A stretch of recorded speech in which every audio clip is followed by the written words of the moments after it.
afternoon, everybody, and welcome to our podcast. It's January, cold, miserable, dark, horrible January. The good news is that at the time of recording this podcast, we're 3/4 of our way through. It's actually Burns Night tonight, so happy Burns Night to any Scottish listeners out there. We have a very exciting guest today, so we're really excited to introduce our guest. But just before we do, I'm just going to say good afternoon to Gail and Bill. So Gail's up in Birmingham and Bill is actually currently sat next door to me in another office. So good afternoon, ladies. Good afternoon. How are you? Nice to be here. Giggling away there, Gail. Are you okay? Yes, it's all good today. Nice and busy today, but I think we've got the same sort of weather up here in the Midlands as what you guys have got down south. It's very dull, very overcast and really, really cold. So, not happy about that bit. No, I can imagine, but we haven't got much longer to get through this, ladies. One more week of positivity, and then we've smashed it, and then we've got lots of lovely things to look forward to in February, I'm sure. Obviously, Valentine's Day, lots of love being spread amongst us all. Sure, we'll have something lovely to celebrate that month. Okay, so we are going to move on. We have a very interesting guest today. Welcome to Minhaz Miah. Good afternoon, Minhaz. How are you? Good afternoon. I hope everyone's well. I'm fine, thank you. Good. So Minhaz is an ODP, and in terms of a little bit about his CV, he obviously works for us as an agency ODP, but if you looked at Minhaz's CV, you'd actually start to question where he actually finds the time to do any agency, because he's currently working full-time as an operations department practitioner at Ipswich Hospital. He also works at his restaurant, which is also in Ipswich. He's been vaccinating and helping with the vaccination program, and also studying as well as obviously being a husband, and obviously trying to have some sort of personal life in between all these huge range of different things that he's doing. So good afternoon, Minhaz. How are you? Tired, exhausted? Are you okay? Afternoon, everyone. Yeah, you could say that, but I feel quite energetic because I feel like there's always more to come and there's always more to do. Being young at this age, you can never say you can be tired. You should always look forward ahead and always challenge yourself. Absolutely. So how long have you been belonged to Medics Pro for? How many years have you worked for us? Is it a long period or? So I think it's coming up to my second year, coming up to third year now that I'm doing with Medics Pro. But I've been more involved with Medics Pro over the last year or so, doing more and more agency work for Medics Pro itself. It's quite a short background I have with Medics Pro, but I feel like the journey will only get longer with Medics Pro because I think confidence was an issue at the start where you come to an unknown territory where you don't know what hospital you work to, but I have a good team that, makes me comfortable to say, look, whatever hospital trust you go into, you're going to be supported, you're going to be shown around.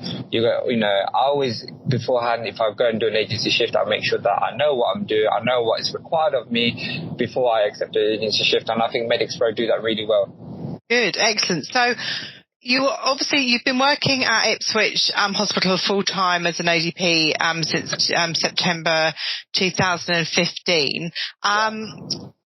Before we talk about your agency work and obviously all the other work you do, there is absolutely no getting away from the fact that we've obviously not completely through, but coming through this global pandemic, and working in theatres in particular has been a hugely challenging time over the last 2 years, with not only some theatres being closed, but a lot of theatre staff being utilised in different areas. Can you just tell me about your experience of what happened to you personally over the last couple of years in terms of your normal day job?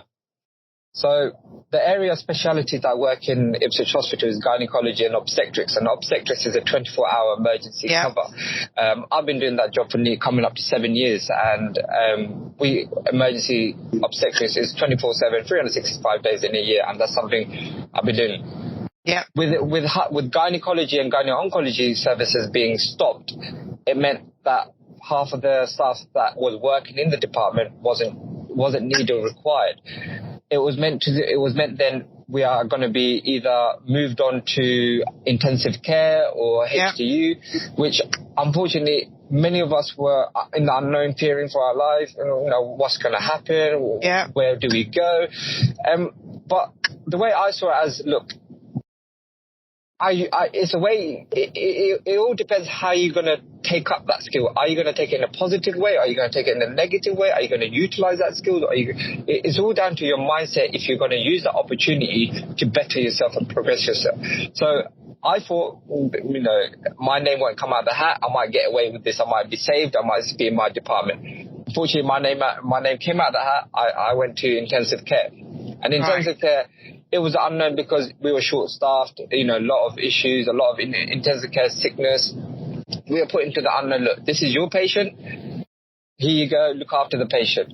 But, as your registration, is important for yourself to speak up and tell them, look, I'm not comfortable. I'm not ready to take this patient on my own. I need support, which I did. As an ODP, you have background in anesthetics, and anesthetics is covering airway. So airway management, airway understandings of anesthetics was within my skill aspect. So in some way, I had some understanding what could be required of me. There were some areas that I knew that I might lack, but if I had the support, I knew that I could manage it. So I was sent to intensive care, and intensive care, I was there for about 4 to 6 weeks, where I had patients giving one-to-one patient care alongside a senior nurse that looked after up to 3 patients. So ensuring that if I needed any help or anything was going wrong, I had a nurse that I could call upon quite quickly. Yeah. Well, I felt that in that period, that in some way, that was actually a better learning environment for me, where I was given a task where I had to think for myself and understand the situation and learn for myself what I need to do, rather than to be told or to be learned by someone else. So if I didn't know something or was unsure, of course I would ask them straight away, look, I'm not sure about this area, I'm not sure what to do here, can you help me? That was always given to me. And the areas where I had to think about what I was doing, what I was required, it came to me naturally. So in some way, being scared of that situation and being unknown what's going to happen to me, I felt like it was actually a positive, good experience, to the point that if I was told to go again, I'd happily go again in order to enhance my learning and further my career. Yeah, absolutely. And obviously, during that period of time was when you started doing agency as well, because obviously you just said that you joined us a couple of years ago, so pretty much sort of during that pandemic time. Was there any particular reason that you decided to join an agency at that time? I have to be honest, the stress levels in the NHS is really high. The pressure load, the expectation, the requirements, it sometimes get to the point, what am I doing here? Where am I going forward? What should I do? Am I happy with this? Am I happy with my progression? All these questions always come up to you every single day. So you get to the point, okay, what's the best way of trying yourself out? What's the best way of testing yourself? Join up an agency, see what opportunities they have. Go out to different hospitals where you are not locked into a hospital, where you're not contracted, where you can go out to different hospitals all over the UK, where you can experience yourself, further your knowledge, learn from other people in order to better yourself as a practitioner. So that was my first thinking, that join an agency, a reputable agency where you are going to be supported, where you can go to different hospitals, where you can learn different skills and meet new people. And that was my first thinking, okay, at least let me see where I can go with this and see what opportunities I will have. And that was the whole idea of me joining an agency, in order to better myself in my job.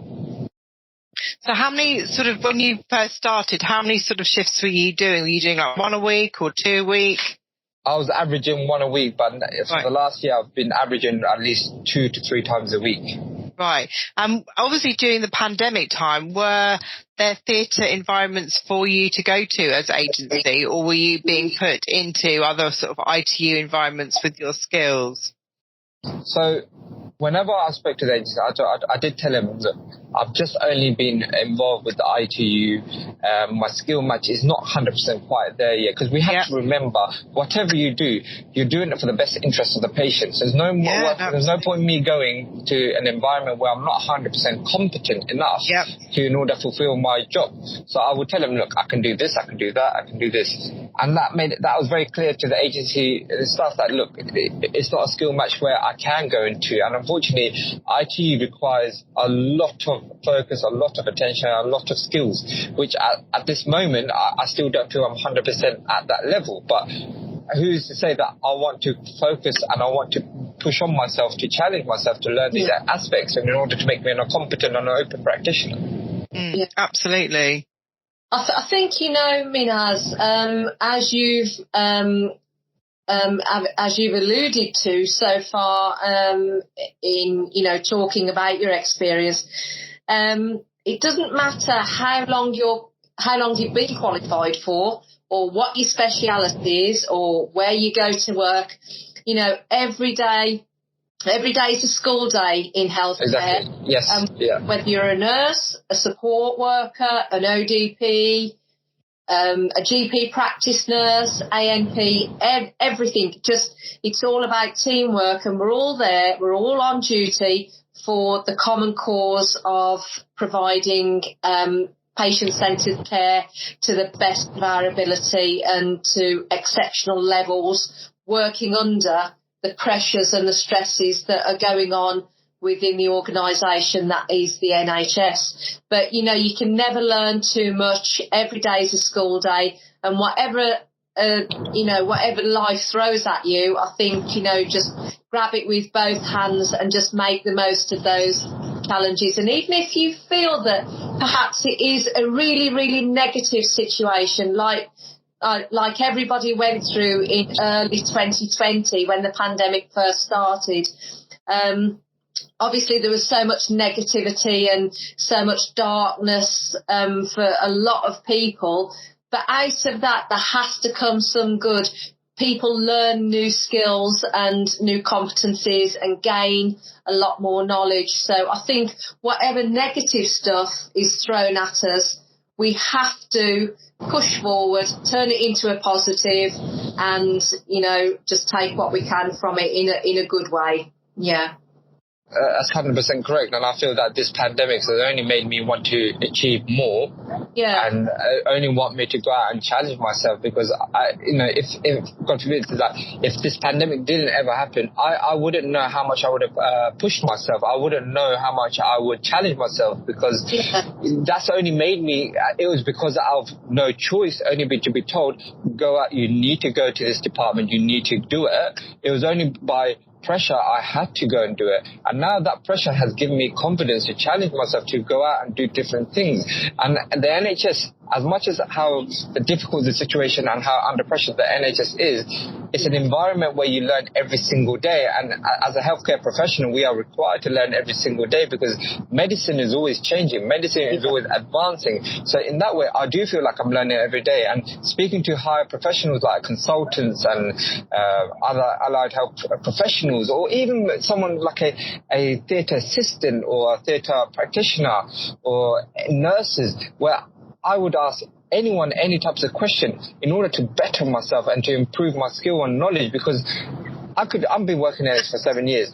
A theatre assistant could be working for 25 years. His valuable knowledge and skills will be so valuable for me in order to enhance my knowledge. So in the NHS, you never stop learning, and something that is completely 100% correct. And I love it, the fact that I can speak to anyone, everything and anything openly in order to better my knowledge.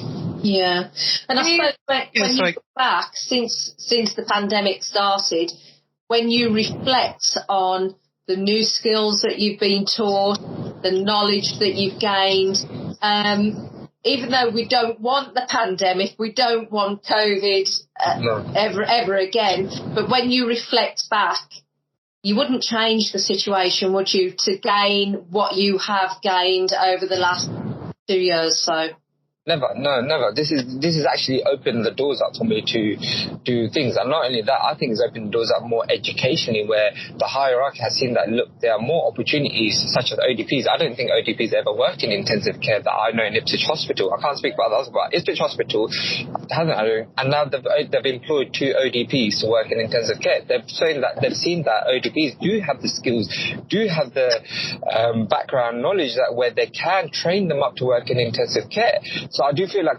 it's only made it better for other allied health professionals to enhance their skill, work in other departments, other specialities, and further their career. And not only that, what it's only made me do, hopefully within 6 months I'll be finishing my degree.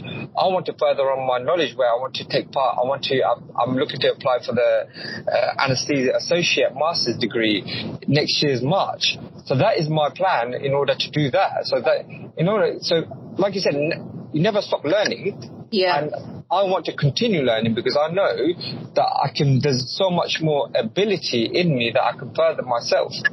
Yeah. Can I just add to that, Minhaz? I think you're absolutely right. Learning is like you said, Gail, it's like a school day.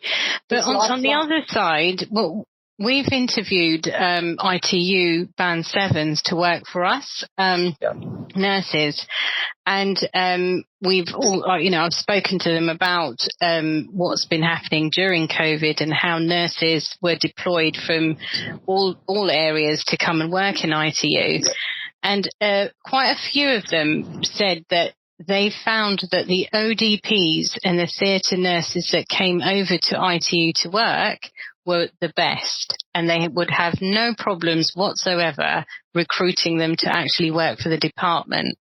Yeah. So that just goes to show how your skills are so transferable. And during the pandemic, I think we've seen that that sort of cross-party kind of working together. And I think that's really, really good. And you're in a typical example of that. So, Minhaz, my hat's off to you. Yeah. Thank you. Yeah, definitely. Well, if you were going to pick 3 main highlights from what you've learned from this pandemic in working in the environment that you do, what would they be? Transferable skills, working in theatres and intensive care, that how similar roles can be with providing support and knowledge is given by practitioners that to enhance yourself. So that to me is the biggest factor, is transferring skills in both aspects. Yeah.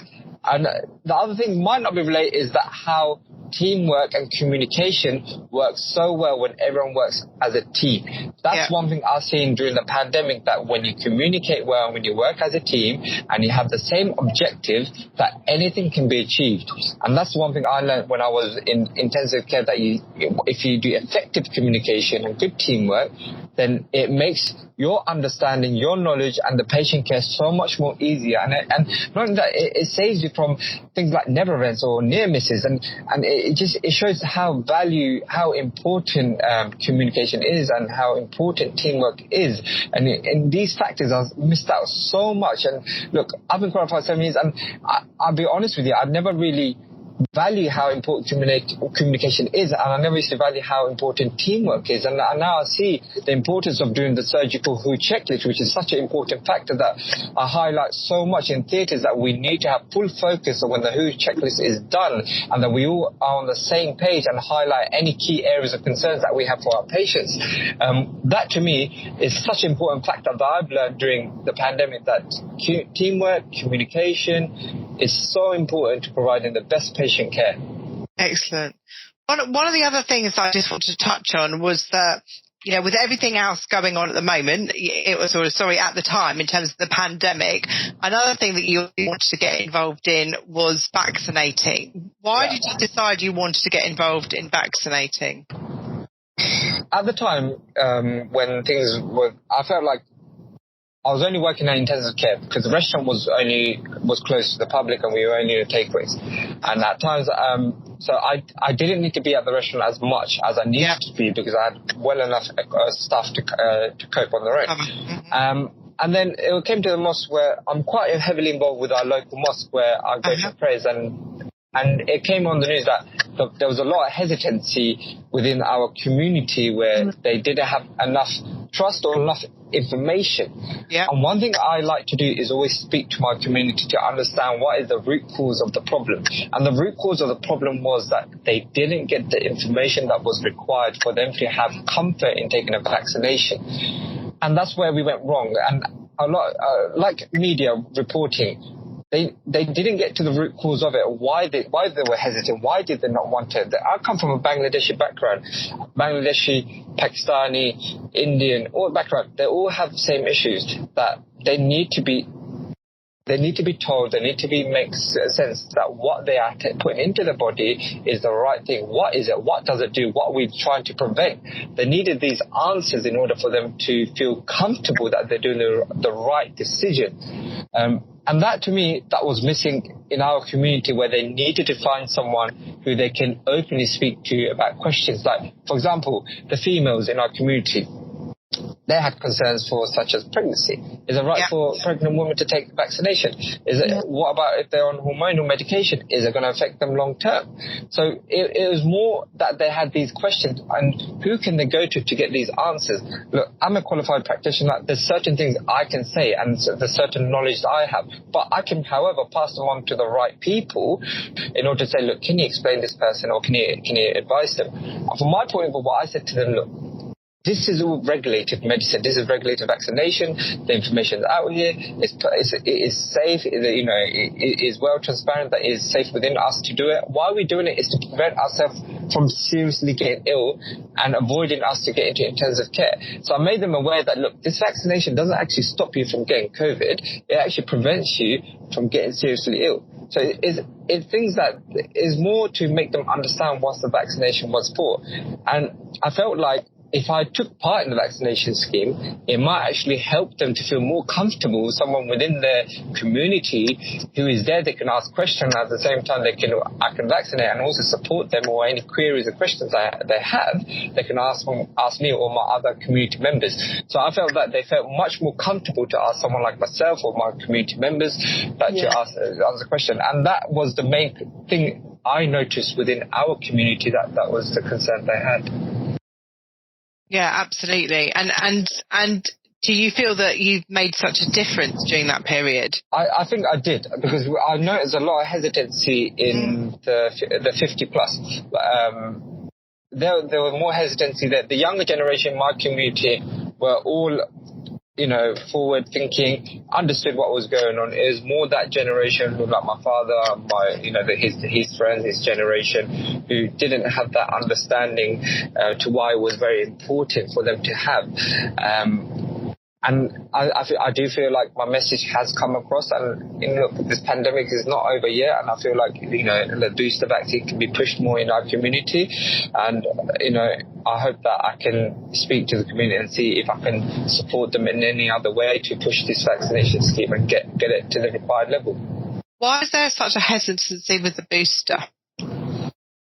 That is a hard question, but my understanding why is that they seem to bring up questions such as, we have an annual booster for certain conditions, we have annual this. Why am I having to take something every 3 months? Where is the evidence of the research to say that this is effective and it is working? Why are people still dying for it? Why are people getting reinfected? And these are the questions that are quite difficult to answer, because at the end of the day, vaccination is a point where it stops you from getting seriously ill, and it provides you a good level of protection. So these answers are quite hard to answer, but to them, they don't see the logic behind having regular vaccination when there's a lot more conditions and diseases out there where they're just having annual vaccination, or when they were a child, like the boosters and the chicken pox and the viral ones where they had it at young. Why is it we have that so quick? So they're hesitancy, and also, I have to be honest, our community is not very good in spreading false information and rumors about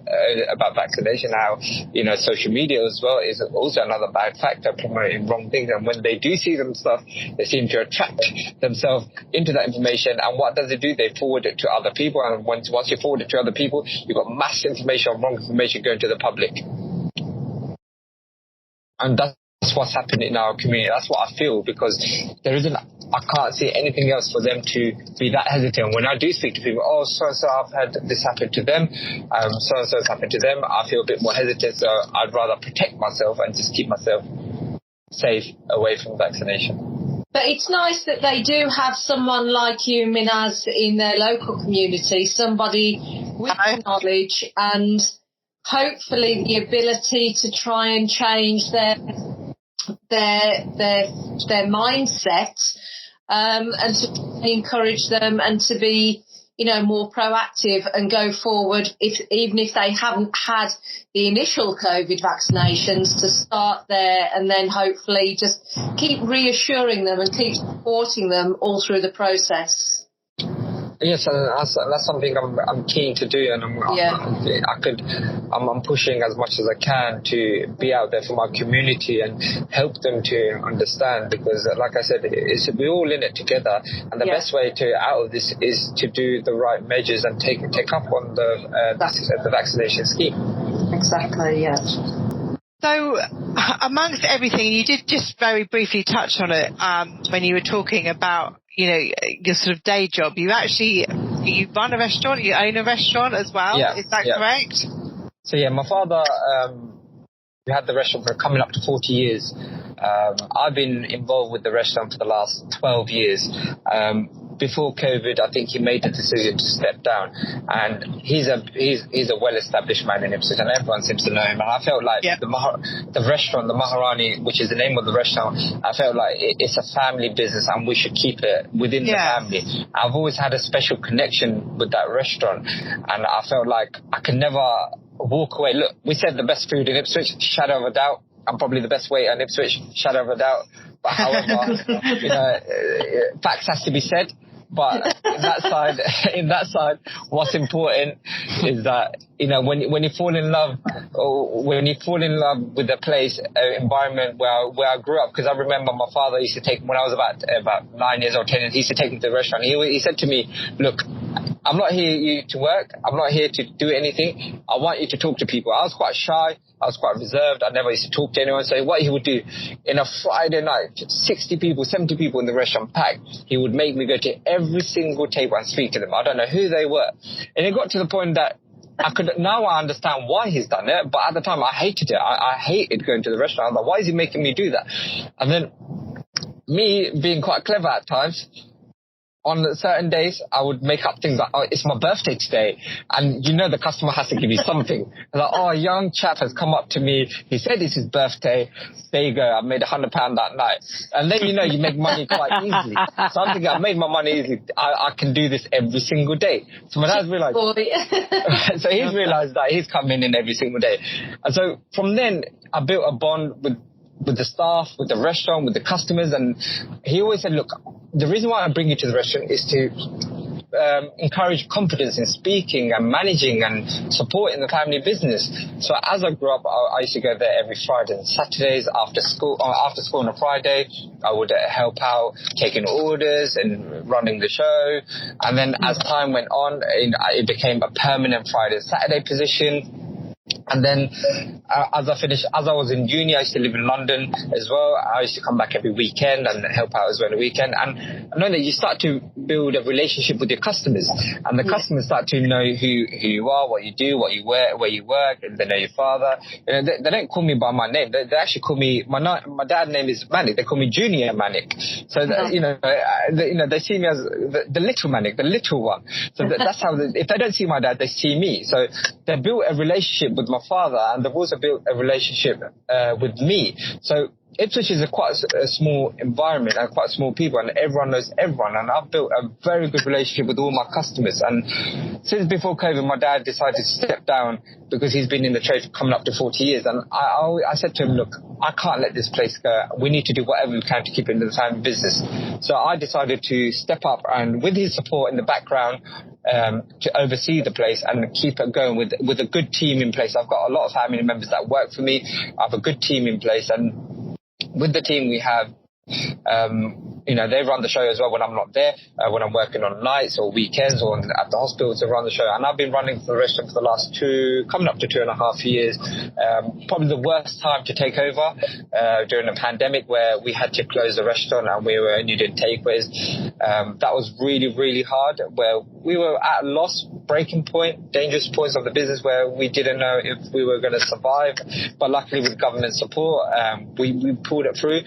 I had to use my marketing expertise skills with the support of people in order to show that, I never do marketing. I don't know what is marketing, but, I had to go out there, use social media, interact with customers, promote offers and show that what we've done, because we do a lot of charity events as well, show off the restaurant, basically, show them that, we've done so much in the restaurant, and that pulled us through. We had so much support, and during the pandemic, we did the Marcus Restaurant food campaign, we did the free meals for children, we did free meals for the NHS as well.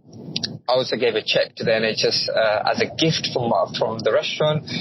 We give when the restaurant did reopen up, I tried to carry on support the NHS by giving 50% off meals for them, for all frontline workers, as much as I could, because I understood that how much the frontline workers were doing for us, and I tried if I can help them any shape or form, I could. And I also knew that there's a lot of people out there struggling to put food on the plate, and if I had an opportunity to help them, at the end of the night we were giving out free meals as well to anyone that needed it. So at the end of the night we had food left. Instead of putting it into the bin or taking it home, I could have it the next day, I gave it to the public if required. And I've even sent out messages, look, if anyone feels uncomfortable to come, I'm more than happy to send out my staff and deliver it for free of charge. But that's what we don't have. I always, what my father always said to me, that whatever you do it for the best and always give back to the community, and that's something I've always carried on since he's retired from the business. Brilliant. Wow. Amazing. Yeah. And all credit to your father then, Minhaz. Yeah, absolutely. To be an exceptional member of your community and probably an exceptional member of your family as well. So yeah, definitely. Your father. Yeah. Well, I got my job when I first qualified. I got my job at the restaurant. We had a consultant come in. When I finished my degree, I said I'm going to take 1 year out, go on holidays, enjoy myself, and reflect and have a time of my life. And I get a call around 9 p.m. at home. My dad's like, come to the restaurant, I need to speak to you quite urgently. I think, why is he telling me to come to the restaurant at 9 p.m.? I come here, goes to the consultant there, he's been coming to the restaurant 15 years, there's a vacancy at his department. And I was like, I said to my dad, well, I'm thinking about taking a year out. He goes, nope.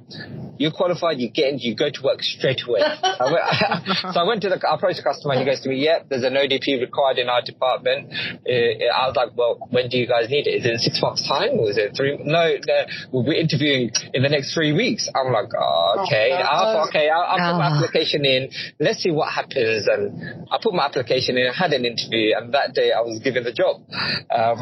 So in some of my 1 year's round was...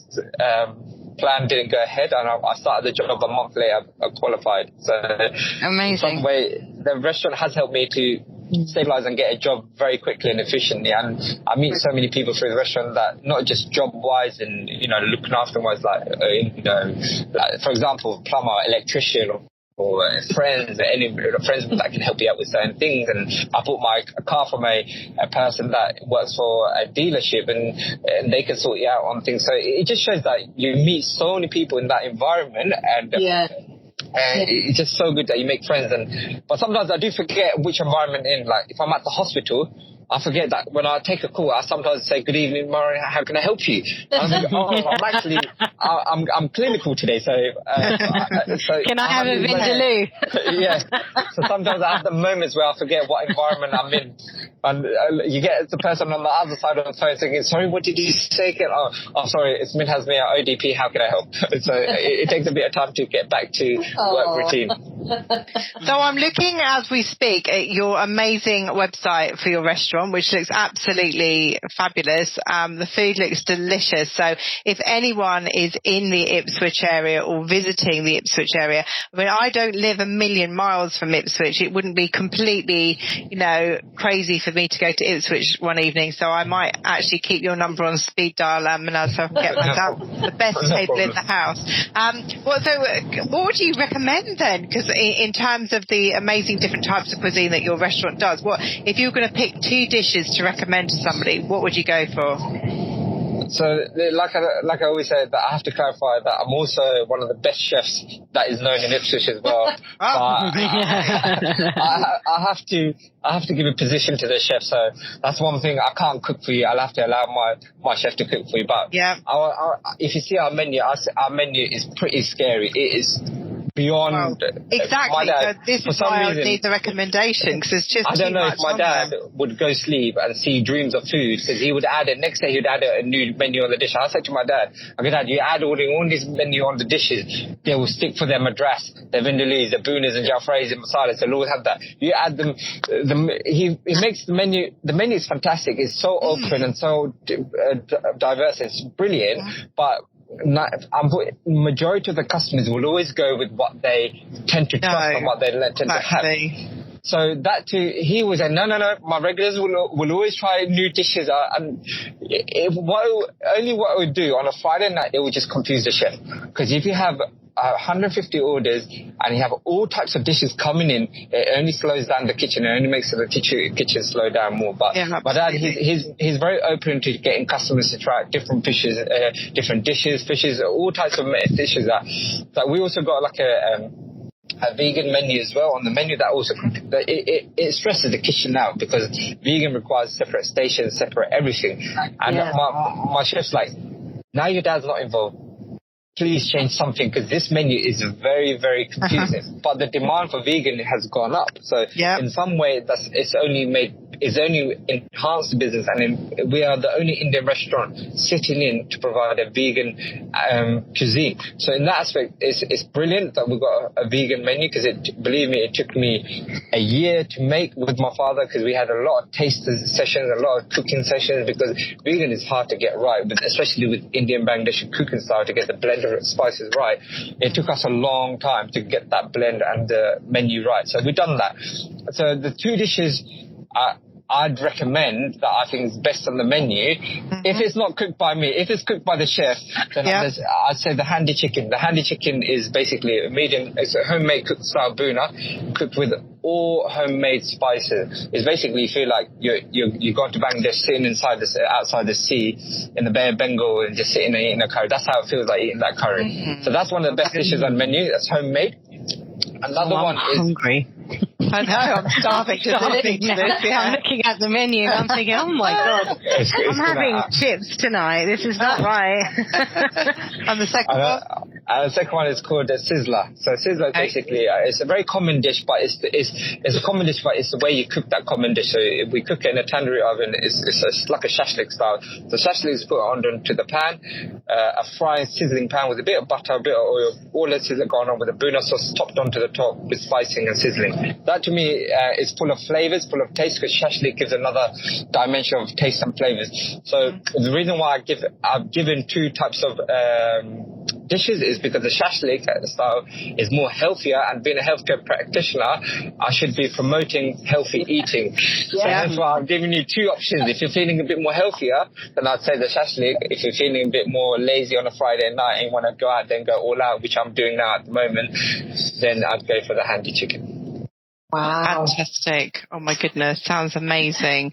I'm exhausted listening to I know. Absolutely. And just to finish off completely, as if all of this wasn't enough, and me personally, I'm going to need to lie down after recording this podcast, but you're studying as well, I believe, at the moment. So just talk to us very briefly about what you're doing. So I was given an opportunity about a year and a half ago to undertake an undergraduate degree in perioperative practice. This was an opportunity for me not to miss out, and I did the diploma higher education in operating department practice. In order to further my degree, I felt like this was an opportunity not to miss out, and I want to carry on my studies. So it opened up more doors, and it's more modules where it will allow me to enhance my education. There are certain modules that will allow me to teach students, to mentor students, and certain modules that also allow me to do a bit of work in intensive care, in HDU, and all that, just to further my knowledge. And that opportunity was given to me, that was funded by the hospital, and I'm about 3 to 4 months away from finishing it, and that's only instigated me to push on further, to go on to do a master's in anesthesia associate, which I'm planning to apply next year in March. Gosh. Wow, ladies, I don't think we've had anyone that has had this much energy, positivity, absolutely. Passion, determination, everything. Yeah, it's amazing. Amazing. It's genuinely been a real breath of fresh air to speak to you today. Thank you so much for coming on. I really hope all our listeners have really, just found something that they can relate to in terms of your podcast, and maybe spur people on to just, think about doing something different, just take the bull by the horns, just find that energy, especially at this time of year. It's really tough, isn't it, January? We've had all that excitement with the Christmas, and it is a difficult month for a lot of people, but, hearing so much positivity, passion and energy from you has just been amazing. Thank you so much. Ladies, have you got any more questions before we let Minhaz go? No, just want to say thank you so much for speaking to us today, and thank you, and best of luck for any other future endeavours that you've got. And definitely we're coming to your restaurant to eat. Yes, sounds fantastic. You're more than welcome to come down anytime you want, but the one promise I can't make, that I can't cook for you. Oh, don't worry. It sounds amazing anyway. Thank you. Yeah, I'm literally feeling so hungry, even though I've had my lunch now. I just literally want to get in the car and just drive straight up to Ipswich. So thank you. And obviously, if anyone's in Ipswich, please pop in and let us know how amazing the food is. It looks absolutely fantastic. Thank you, Minhaz. Thank you so much for your time today. A pleasure talking to you. Please do keep in touch. Obviously, you're still working for us, but maybe in a year's time we can have another podcast to see what energy you can bring to 2023. So thank you. Definitely. Thank you. Lovely. Thank you so much. Thank you. Take care. You guys. Take care. Bye. Bye-bye. Bye. Thanks everybody for listening. It's been such a great podcast this afternoon. We're all feeling very energized and just slightly hungry, but most certainly very energized from having such a great guest come on today.